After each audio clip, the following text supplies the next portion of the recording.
আজকে আমরা যেসব বিষয় নিয়ে কথা বলতে চেয়েছিলাম তার মধ্যে বা যেসব বিষয় নিয়ে আমরা কথা বলেছি সেগুলোর মধ্যে আছে এনসিসি, জাতীয় সাংবিধানিক কাউন্সিল, রাষ্ট্রপতি নির্বাচন পদ্ধতি এবং জেলা সমন্বয় কাউন্সিলের বিষয়ে আলোচনার সূচি ছিল।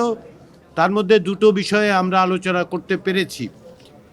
জাতীয় সাংবিধানিক কাউন্সিলের ক্ষেত্রে আলোচনার ক্ষেত্রে যেটা হয়েছে সেটা হচ্ছে যে আমরা প্রথমেই যে বিষয়টা চিহ্নিত করার চেষ্টা করেছি যে রাজনৈতিক দলগুলোর অবস্থানের দিক থেকে যে এই ধরনের একটি প্রতিষ্ঠান যেগুলো সাংবিধানিক বিভিন্ন প্রতিষ্ঠানে নিয়োগ দেবে সেরকম একটি প্রতিষ্ঠানের প্রয়োজনীয়তা বা তাগিদ রাজনৈতিক দলগুলো অনুভব করেন কিনা, বিভিন্নভাবেই সেটা তারা বলেছেন যে তাদের দিক থেকে তাগিদ আছে। দু একটি দলের ক্ষেত্রে নীতিগত কিছু মতপার্থক্য থাকলেও আমরা দেখতে পাই যে তারা মনে করেন বা অনেকেই মনে করেন, অধিকাংশ দল মনে করেন যে এরকম একটি সাংবিধানিক ব্যবস্থা থাকার দরকার। আবার বেশ কয়েকটি দল এই বিষয়ে একমত হননি এখনো। কিন্তু আমরা প্রথমেই এনসিসির কাঠামোর চেয়েও গুরুত্ব দিয়ে বিবেচনা করছি যে এই ধরনের একটা প্রাতিষ্ঠানিক ব্যবস্থা, সেটার নাম সংবিধান সংস্কার কমিশন প্রস্তাব করেছে, এনসিসি ন্যাশনাল কনস্টিটিউশনাল কাউন্সিল। কেউ কেউ বলছেন যে নামেরও পরিবর্তনের কথা বিবেচনা করা যায়। লক্ষ্য অর্জনের জন্য নাম কোনো বিষয় হবে না। আমরা সেই অর্থেই বিভিন্নভাবে এটা এক্সপ্লোর করছি যে কিভাবে এই ধরনের একটা প্রতিষ্ঠান তৈরি করা যায়। আলোচনাটায় খানিকটা অগ্রগতি হয়েছে। আমরা এই আলোচনা অব্যাহত রাখবো আগামী সপ্তাহে। আজকে রাষ্ট্রপতি নির্বাচন বিষয়ে দ্বিতীয় বিষয় ছিল।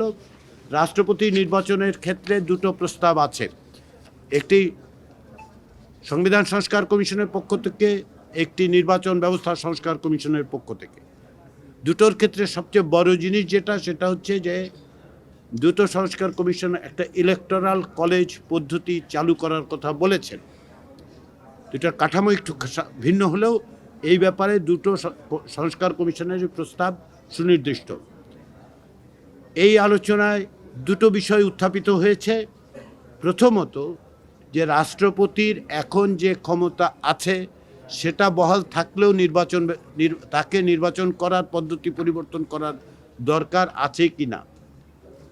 দ্বিতীয় প্রশ্ন যেটা উঠেছে সেটা হচ্ছে তাহলে রাষ্ট্রপতির হাতে আরও ক্ষমতা দেয়া বা ক্ষমতার ভারসাম্যর জন্য রাষ্ট্রপতির ক্ষমতার বিষয়টা আমাদের বিবেচনা করা উচিত কিনা।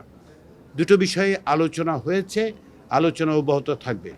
আমাদের পক্ষ থেকে অর্থাৎ ঐকমত্য কমিশনের পক্ষ থেকে আমরা বলেছি যে আমরা দুটো বিষয় নিয়ে কথা বলতে চাই, অর্থাৎ এই ব্যবস্থা রেখেও প্রয়োজন কিনা, অথবা রাষ্ট্রপতির ক্ষমতা যা প্রস্তাবিত হয়েছে তার চেয়েও বাড়ানো দরকার কিনা। আমরা সেটা পুনর্বিবেচনা করে আমি বলেছি যে কমিশনের যারা সদস্য তারা, অর্থাৎ ঐকমত্য কমিশনের এবং সংবিধান সংস্কার কমিশন, যেটা বাস্তবে এখন না থাকলেও ওই কমিশনের সমস্ত সদস্যই সহযোগিতা করতে প্রস্তুত বলে আমাকে জানিয়েছেন, তাদের সাথে আলোচনা করে আমরা এই বিষয়টা আলোচনায় নিয়ে আসব। জেলা সমন্বয় কাউন্সিল নিয়ে আলোচনা খুব একটা হয়নি আজকে।